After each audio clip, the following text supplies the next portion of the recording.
Warning. Everything on this channel and video is for educational purposes only. All content is intended for people 21 years of age and older. All acts are performed by professionals and all people shown are 21 years of age and older. All acts are performed under the Michigan Medical Marijuana Act. Do not attempt to recreate or reenact anything you see in this channel.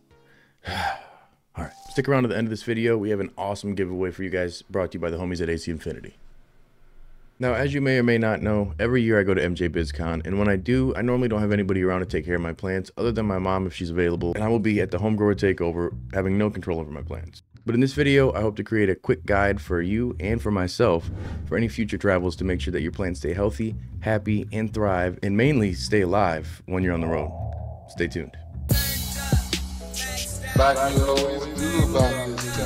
If you're new here, my name is Rob and we talk all things herb. Today in particular, we're going to be talking about maintaining your herb while you are out of the state, or province, or country, or just not at home for an extended period of time. Now with this video, I hope it'll help you build up a checklist to kind of get you ready for when you do travel, or if you're coming out to meet up with us for the home grower takeover, so that way you don't let your plants just suffer as you go and try to live. And the home grower takeover, if you don't know, just real quick, that's going to be me, Pigeons 420, Mr. Grow It, aka the guys from the Stash, as well as Northern Scrogger, I Can THC, and Deuce Farms, all out together for a dope meetup brought to you by the homies at ProMix and plenty other dope brands, but we'll discuss that a little bit more at the end of the video. Unfortunately, when you are a home grower, a lot of times you're kind of stuck to the home. Unless you're operating in full automation, there can be times where your plants will suffer if you are on the go. That's why if you're going to be starting out, I'd say the first thing would be automated watering. High quality H2O. Now, not everybody has the convenience to utilize automated watering based on the initial cost of investment, but there's a lot of very affordable options, whether it be... Hello, my friend. This is Ron. Have you made sure to check into the AC Infinity Black Friday deal? 25% off on everything if they use your code CLtv. Sir, please do not hang up on me. Right. Seedsman and AC Infinity have some great deals going on, so make sure you check them out. Use discount code CLtv at checkout. Save up to 40% off on Seedsman and 25% over AC Infinity. That's for Black Friday to Cyber Monday. Use discount code CLtv. Help yourself and help the channel. But with that being said, let's get back to the show. When it boils down to it, hand watering, yes, works very, very good. But when you're on the go or when you're very busy, making sure that your plants are going to be watered properly is a massive, massive advantage for home growers because you don't have to rely on yourself for the plants as much. Essentially, you're going to be watering your reservoir. You're not going to be watering your plants because they're being maintained by the system you're setting up. Now, you can use something that's electric-based or you can utilize something that's gravity-based. In my case, I'm using the Blue Mat system, and recently I'm upgrading to the drip ring system. Now, this is a pretty simple base. Instead of using the carrots that have the drip, you have the drip ring that goes around and evenly disperses the water better. And there's oftentimes people utilizing the little bands. I forgot even what they're called. Let me know below in the comments, because allegedly I may be a little stoked. It's successful. Ad available. Watch CLtv.com. Now you can water up to 12 plants or more, or even just a couple plants. Utilizing gravity-based water feeding is huge and very easy to utilize. Essentially, you're going to need a reservoir, which could be a big garbage bin or a collapsible reservoir like I'm using now. You need the tubing, and you need to get the Blue Mat system. And they have a variety of different setups, smaller ones, larger ones. It's really affordable. And again, I'm endorsing the product, but I do not have any affiliation with them. I don't have a code, no discounts or anything, but great product. Can't deny it. Now you can also utilize a wick system, something easy enough that's gonna just maintain watering your plants so they don't dry out and become dead, of course. And there's always options like the self-watering fabric pot base by AC Infinity. Now this is the XL. It's gonna give you a little bit more room so you'll be able to last longer. That's what she said.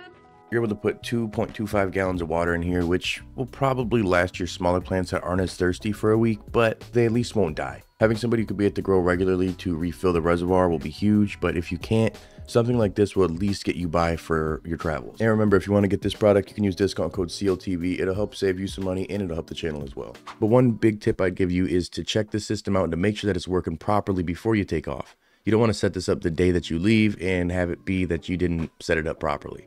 This could be detrimental to your garden, and I'd say probably the biggest issue that I've run into when I'm on the go. My next tip would be to make sure that you're dialing in your nutrient regimen before you leave.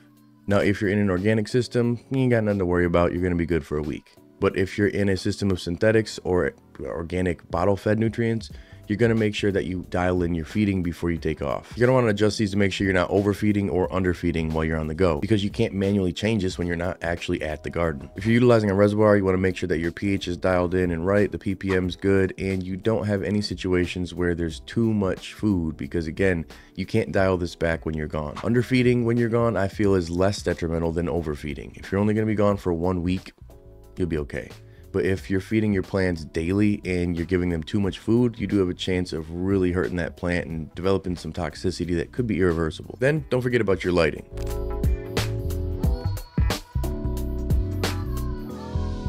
Now, lighting, of course, is going to be set on a timer, or it's going to be taken care of through a controller like the controller AI or the controller 6.9, and you don't have to necessarily worry about this in that case. But some people are still to this day, and I'm some people, utilizing light timers on certain lights. Just if they, you know, you got a little light in your veg area, a little light in the propagation tent or something. Oftentimes, in my case, when I'm going to leave, I either replace those with new ones, or again, you upgrade to a better system. Now, with the controllers, you can dial in all the environmental controls completely. You got the light, temperature, humidity, and you can do that all through the AC Infinity app or through any other controller that you want to use. Whether you have smart plugs and you're just running it like that, or you are utilizing AC Infinity's technology, overall, it's just a lot easier when you can handle it from a single interface.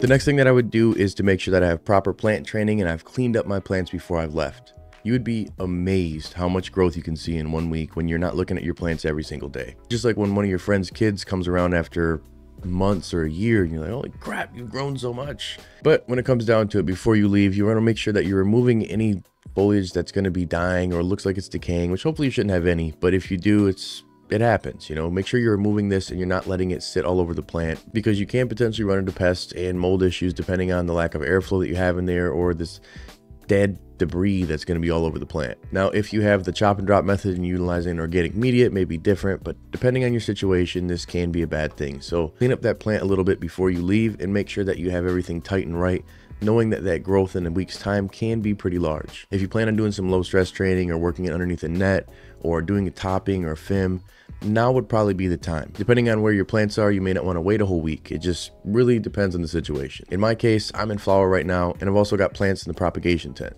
So now I need to transplant these plants from the propagation tent and move them into the veg tent.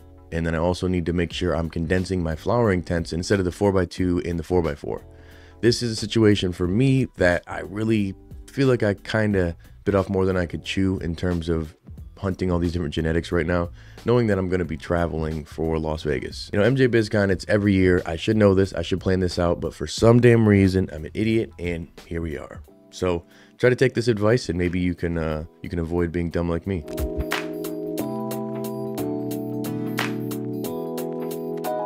Next thing I would do is make sure that I have security and monitoring properly at the grow. Depending where you're at, things may be a little rough, and you could potentially run into some dumb shit when you're out of the house.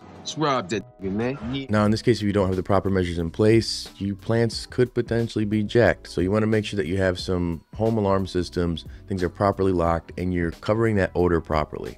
If you're later in flower, it might stink if you don't have a carbon filter and you don't have the room dialed in to kind of mask that odor. Proper air exchange, of course, is going to be huge, but sometimes it just reeks. When I walk in that locker room, I want to smell reefer. If you just harvested your plants and they're just out and about, it's gonna reek. And if people know that you're not there, there can be a risk of you losing everything and then some. So oftentimes, in my case, I'm setting up my alarm system properly. I'm having my cameras, making sure they're working good, everything tight and right. And I even check to make sure I don't have any storms coming up that week, because if I have a power outage or some sort of random situation that could potentially throw off the security system, well, I need to make sure that I have backups in place. Now, depending on your situation, you may be able to have a trusted caretaker or somebody who can be around to keep an eye on those plants. But where I used to live, I could have potentially ran into a situation where I had my neighbors stealing my plants, and that's just a bad situation. So I'd have my mom come by here and there to check the plants out, and I'm blessed to have an amazing mother who can do that, and she's also savvy enough with the plants. Thanks, Mom.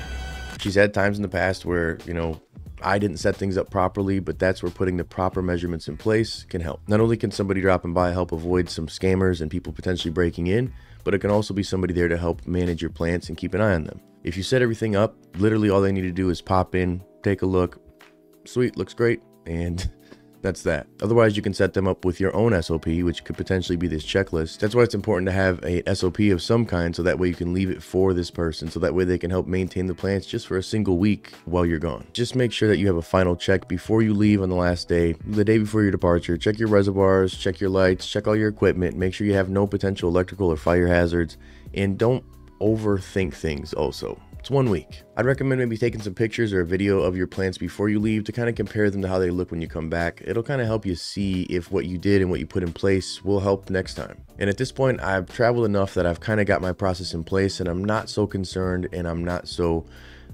panicky when I'm out and about. Between the AC Infinity setup and Blue Mat setup, I'm doing all right. Now again, if you got some tips that can help a fellow grower, drop them below in the comment section. The giveaway, of course. Well, all you have to do is click the link below in the comment section. It's pinned to the top. If you want to find out if you won, well, you got to be following me over on X or Twitter, because that's where I'm going to be announcing the winner by Wednesday. If you entered into this giveaway, let me know below in the comment section. And of course, thank you guys so much for watching these episodes. Mucho gracias. Have a great day. Even better tomorrow. Stay lifted. Gromies, MJ BizCon 2024 is the place to be, and we've got something big planned for you. Pull up and sesh with Deuce Farms, ICANN THC, Mr. Grow It, Northern Scrogger, Pigeons 420, and me, Rob from CLtv. Let's connect, vibe, and grow together at MJ BizCon and show Las Vegas that the home growers are here to take over. Home grower takeover. Presented by our friends over at ProMix. If you're going to be at MJ BizCon, drop a comment below. Big shout out to the sponsors that help make this happen, and we'll see you in Vegas.